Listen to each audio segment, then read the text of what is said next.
Eu te garanto uma coisa, até o final desse vídeo você vai questionar cada centavo que tem na sua conta bancária.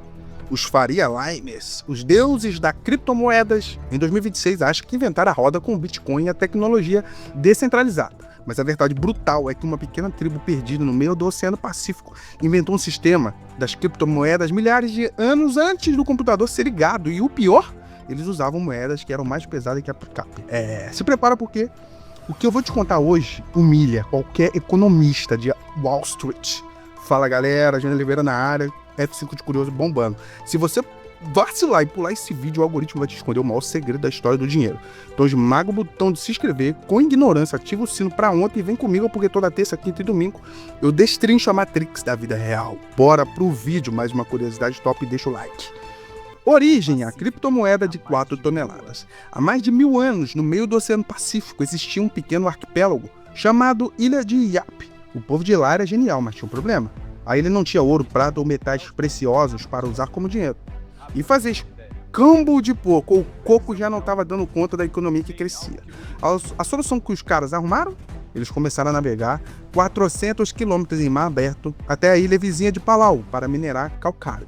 Eles esculpiam as famosas pedras Rai, que eram discos gigantes com um furo no meio. E quando eu falo gigante, eu não estou brincando. As maiores pedras chegavam a mais de 3,5 metros de diâmetro e pesavam mais de 4 toneladas. Aí você me pergunta, Júlio, como é que um cara colocava uma moeda de 4 toneladas no bolso para ir para a padaria? A grande sacada evolutiva é que você não coloca. Eles transportavam as pedras com troncos e deixavam elas paradas no meio da rua ou em frente à aldeia. O dinheiro ficava exposto para todo mundo ver. E como as compras eram feitas? Na pura base da resenha. Tecnologia, o blockchain mental e a pedra submarina. Hoje, os governos tentam regular a internet para evitar golpes. Assim eles dizem. Mas o povo da ilha de Yap inventou o que a gente pode chamar de blockchain orgânico. A parada funciona assim. Se João quisesse comprar o terreno de Pedro usando a pedra gigante X, a pedra não saía do lugar. Eles iam para o meio da aldeia, anunciavam a venda em voz alta e a tribo inteira entrava num consenso e memorizava a transação. O cérebro de cada habitante virava um servidor de computador atualizando o sistema. Se João tentasse dar o golpe depois, a própria rede social viva desmentia ele. Sistema 100% anti-hack, sem precisar de senha.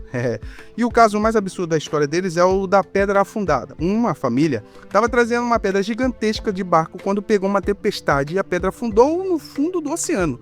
A tripulação sobreviveu, chegou na aldeia, relatou o tamanho da pedra. A decisão da tribo, a pedra continuava sendo válida. O negócio estava no fundo do mar, ninguém via, mas por gerações as pessoas usavam uma pedra invisível para comprar terras e fechar casamentos. Doideira. Sabor dinheiro digital puro.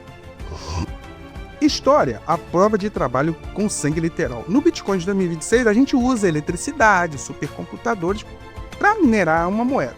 Num processo chamado de Proof of Work, prova de trabalho.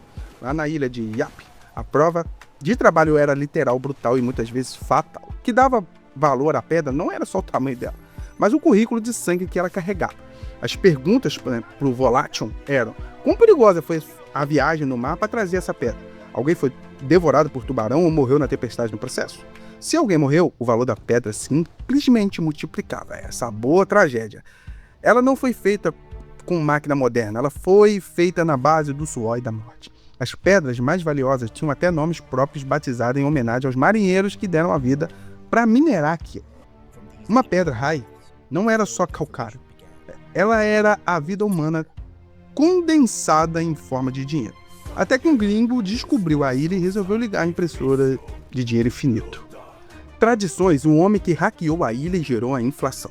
Toda economia forte atrai um golpista e a história de Yap tem um vilão cinematográfico. O capitão irlandês-americano David O'Keefe. Em 1871, o navio do cara naufragou perto de Yap. A tribo salvou a vida dele, mas em vez de gratidão, ele olhou para aquelas pedras gigantes e viu um jeito de ficar trilionário. Ele viajou para Hong Kong e comprou um navio super moderno com guindastes, ferramentas de ferro britânicas e explosivos de diamante. O cara voltou para a ilha vizinha de Palau e começou a cortar pedras redondinhas perfeitas em questão de dias, estilo impressora do Banco Central. O'Keefe inundou a ilha de Yap com moedas gigantes de calcário, trocando tudo por óleo de coco e ficando absurdamente rico na Ásia. Ele causou uma hiperinflação bizarra no meio do Pacífico. Mas você acha que os indígenas iam deixar por isso mesmo?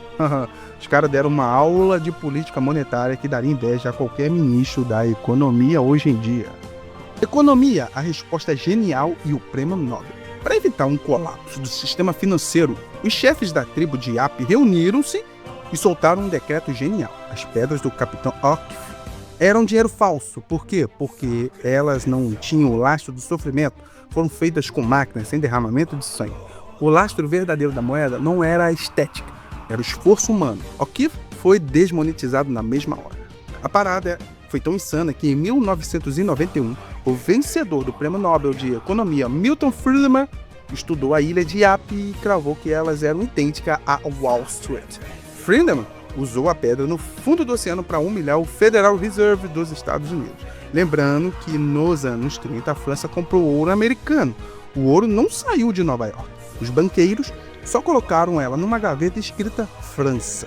O ouro não saiu do lugar, só a informação mudou. O que é exatamente o que a tribo fazia. Os criadores das criptomoedas hoje idolatram o povo iapense, porque eles provaram uma essência brutal do sistema financeiro global. Dinheiro não é físico, dinheiro é pura fé, ficção e consenso social. A gente anda com cartões de plástico, a própria Pix pelo celular, que muito é avançado, né? Mas a base do nosso sistema é a mesma que um arquipélago isolado há 1000 anos. A gente acredita na narrativa. O dólar, o real, o Bitcoin só vale alguma coisa porque todo mundo acorda de manhã e concorda em fingir que aquele pedaço de papel ou código de computador tem valor. A violência do choque de realidade é essa. Se uma tribo inteira enriqueceu, sobreviveu, prosperou, trocando a posse imaginária de uma pedra que estava esquecida no fundo escuro do oceano, você acha mesmo que aquele númerozinho que aparece lá no seu aplicativo do banco é real? E aí, comente aí. Se seu cérebro deu tela azul com essa história oculta, não perde tempo, arrebenta esse botão do like, se inscreva no canal agora e manda esse vídeo para aquele amigo, Faria Limer, que acha que sabe tudo de economia. Os vídeos terça, quinta estão aí na tela final ou no card. Clica aí que tem cada coisa genial aqui, tá bom? Esperando você. Fique com Deus, um forte abraço e fui!